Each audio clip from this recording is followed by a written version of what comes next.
Fox. Hoje com a gente, Gustavo Ribeirão, Felipe Facincani e, claro, você também, de todo o Brasil, usando a hashtag #RodadaFox. Claro, vamos falar bastante sobre a 14ª rodada do Campeonato Brasileiro, que já teve um jogo hoje, a vitória do Flamengo sobre o Botafogo no Maracanã por 2-0. Boa noite, Ribeirão. Tudo bem, Theo? Boa noite a você, boa noite a todos. A vitória do Flamengo que pressiona o São Paulo, que encara agora o Corinthians no Morumbi, precisando da vitória para voltar a encostar no líder. E a notícia de última hora, hein? Rodriguinho deve deixar o Corinthians. O Corinthians tem conseguido fazer algumas contratações para ocupar algumas posições em que perdeu já jogadores ao longo da temporada. Agora vai ser mais uma para correr atrás de uma contratação. Boa noite, Facincani. Tudo bem, Theo? Ótimo programa para você, Ribeirão, para todo mundo ligado conosco. Agora que perdem.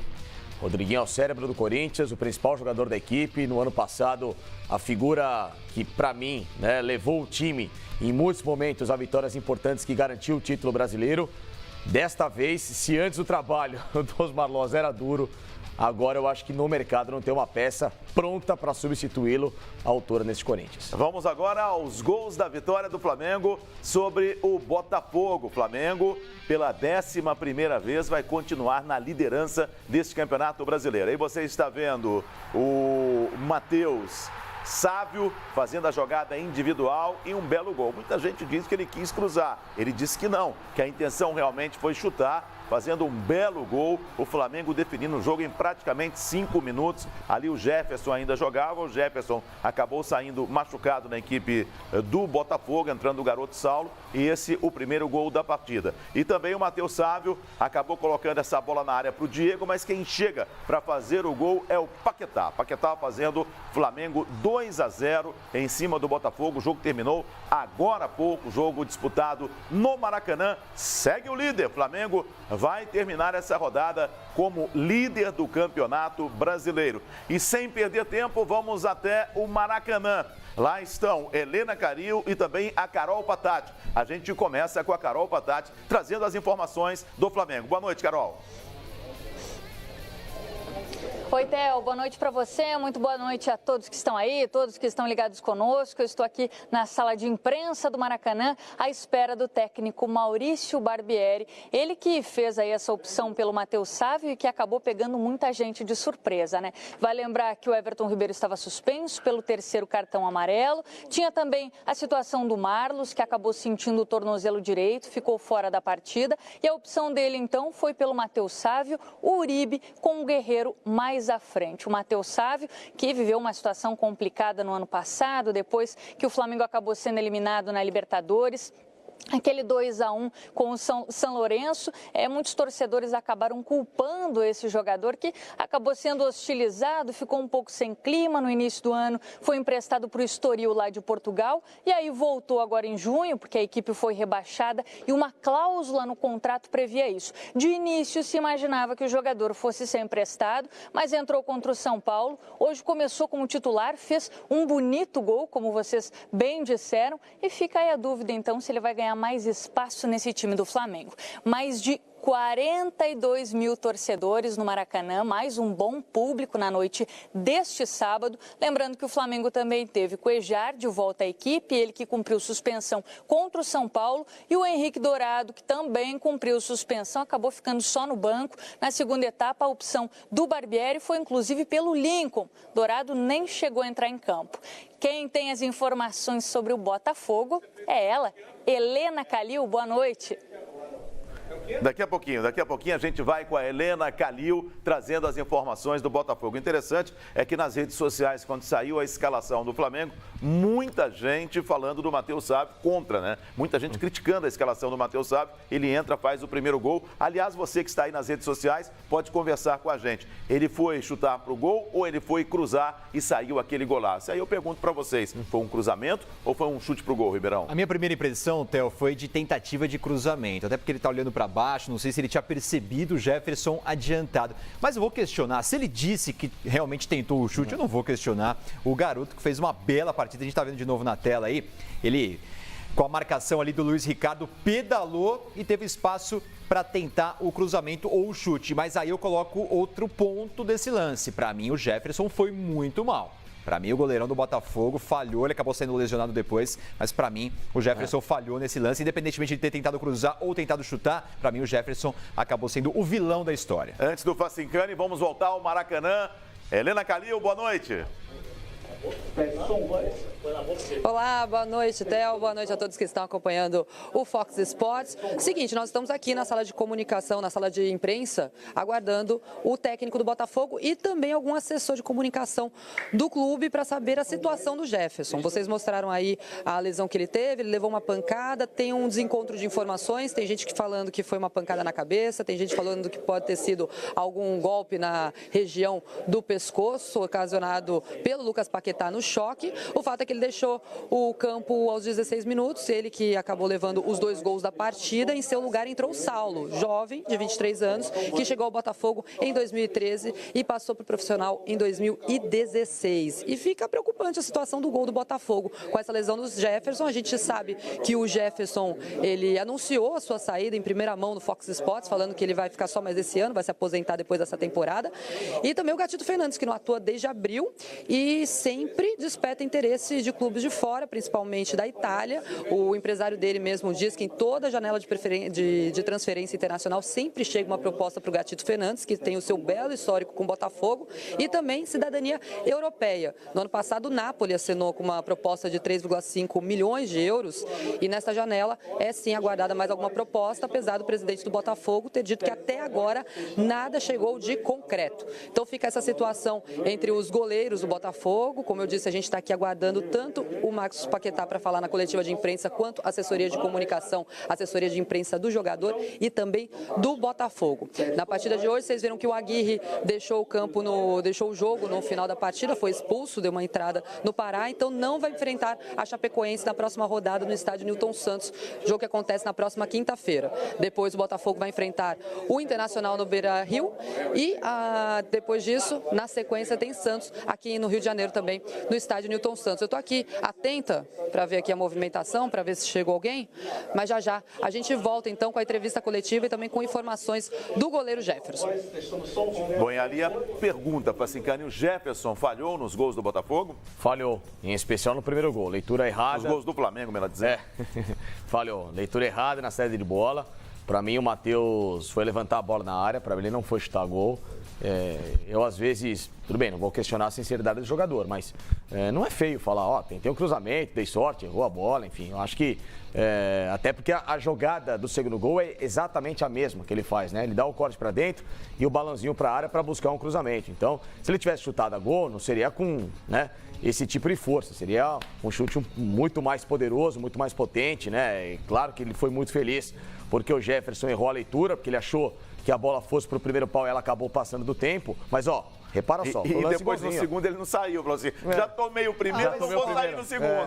Mas eu vou discordar nesse segundo, Facincani, eu acho que ele não falhou. Pra mim foi falha de marcação. Nesse segundo gol, acho que não houve falha. Olha só, na hora em que o Diego recebe a bola, ele tá marcado. Aí Não, pra mim são 4 jogadores do Flamengo e um zagueiro do Botafogo. Pra mim a falha foi no primeiro que eu falei. Falei em especial no primeiro gol. Primeiro gol, o lance foi muito parecido, né? Do Matheus Sávio pela esquerda ali. Ele até demora um pouco para tomar a decisão, mas é porque a zaga também acabou não tendo o choque necessário, né, Theo? Vamos voltar ao Maracanã. Helena Calil tem informações sobre a situação do Jefferson, que saiu machucado.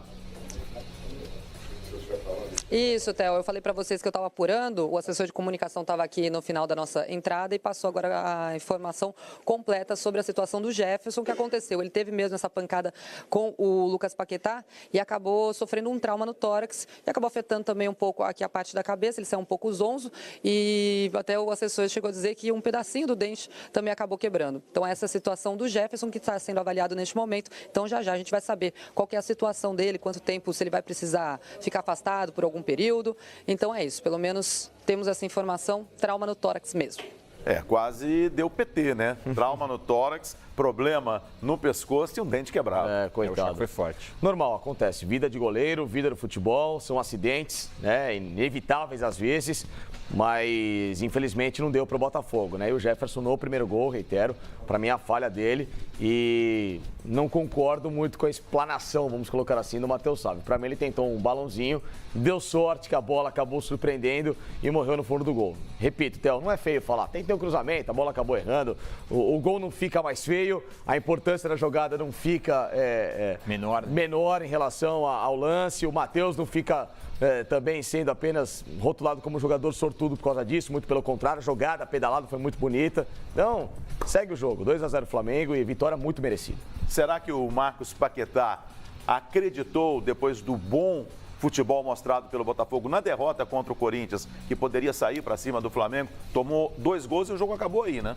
Mas eu acho que se ele pensou dessa forma, que poderia ir para cima assim do Flamengo como foi no comecinho, dando espaço para o Flamengo, ele se equivocou, porque o time do Flamengo é muito superior ao time do Botafogo e aí aconteceu a mesma coisa que aconteceu no meio de semana na Arena Corinthians. No comecinho do jogo, o Botafogo toma já o primeiro gol. Hoje ainda tomou o segundo logo, antes dos 10 minutos de jogo. Isso atrapalha completamente o prognóstico, né, que você faz de uma partida, a expectativa que você cria para um estilo ou para uma formatação de jogo, você acaba logo ali. Então o Botafogo de novo deu muito espaço para o adversário logo no comecinho do jogo. Faltou um pouco mais de atenção às subidas dos jogadores pelas beiradas do Flamengo. O Flamengo veio com o Matheus Sávio por um lado, o Uribe do outro. Até foi uma surpresa essa escalação do Barbieri, né, com a ausência do Everton Ribeiro.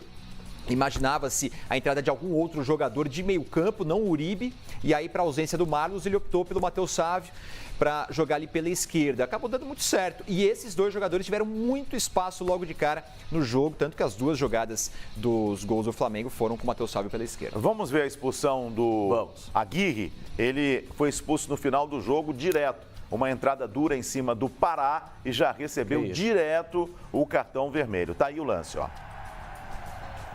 A gente vai ver de novo, o Pará tinha entrado, tinha pouco tempo que o Pará entrou exatamente no lugar do Uribe, e essa entrada era para o cartão vermelho? Theo, direto, hein? Amarelo, vermelho não, não daria vermelho. Já vi entradas piores que foram coibidas com amarelo e uma entrada desse tipo que acabou passando batido. Não foi para vermelho não daria vermelho nessa jogada. Para mim o árbitro acabou vendo mais a valorização por parte do Pará no lance do que a própria entrada do Uribe. Foi uma entrada dura? Foi, mas cartão amarelo, né?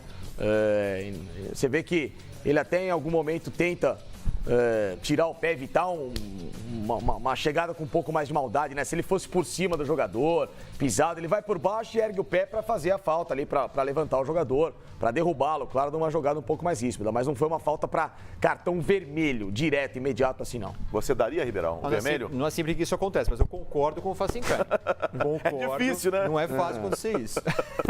Brincadeira. Mas olha, eu concordo com você, Facincani, porque normalmente a gente vê um lance de expulsão num carrinho como esse, quando o jogador vem com os pés de cima para baixo, né? Aquela solada de cima para baixo, que faz com que o risco de lesão seja muito alto. Para mim não houve, para mim ele vem com os dois pés na altura do solo, então para mim não era para cartão vermelho. Amarelo estaria de bom tamanho, evitaria, né, confusão ali no finalzinho do jogo. Para mim o árbitro foi mal nessa. Se ele tivesse já amarelo, tudo bem. Aí amarelo com amarelo sim, lógico. Exatamente, aí o segundo seria o motivo para o cartão vermelho.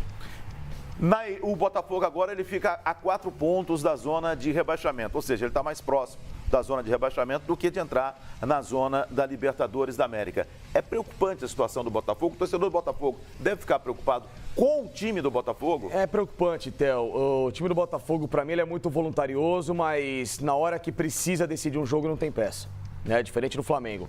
A gente fala que o Flamengo fez um bom jogo contra o Botafogo, é verdade, mas quando o Botafogo também atacou o Flamengo e teve inúmeras possibilidades de contra-ataque, o Flamengo só tinha um para se defender ali pelo meio, né? Só um volante, no caso do Cuéllar. Então, é um time que em muitos momentos joga também exposto.